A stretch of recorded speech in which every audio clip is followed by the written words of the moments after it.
تعالوا نرسم بنت النهارده بالشخابيط. النهارده هنرسم بقلم رصاص او قلم سنون واستيكه بس كده. ردا بقى على السؤال اللي الناس كلها بتسالهولي، انت ازاي الرسمه بتبدا شخابيط وشكلها وحش قوي وفي الاخر بتطلع حاجه تانية خالص؟ فتعالوا بقى اقول لكم السر. قبل ما اقول لكم ازاي اعملوا سيف، عشان انا هرسم الحواجب في الفيديو ده لان كذا حد سالني عليها، والودان اللي انا اصلا ما كنتش بعرف ارسمها بس هرسمها. تعالوا بقول لكم السر فين. بصراحه كده من غير ما اخبي عليكم، السر كله يكمن في ان هي الرسمه بتبتدي باشكال هندسيه.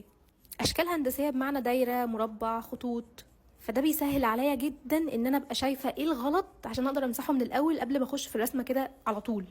فطبعا بيكون في حاجات كتير قوي مش مظبوطه في البدايه، فبقعد اظبطها كده حاجه في حاجه لحد ما بوصل للشكل اللي انا حباه او الشكل اللي قريب قوي للرسمه اللي انا برسمها. الفكره بقى انكم بتعملوا ايه، انتوا بتبداوا بالرسم على طول. بمعنى ان انتوا بترسموا العين لوحدها الاول، اول ما تخلص نروح داخلين على العين التانية لوحدها، فده بيخلي العينتين ما يطلعوش شبه بعض. البق بيطلع حته تانية خالص، المناخير بتطلع مش مظبوطه. فبجد السر في الشخابيط دي او الاشكال الهندسيه دي هي اللي بتبين لكم ايه الغلط وايه الصح. انا لو انت بالوان ميه قولوا لي رايكم ايه بقى.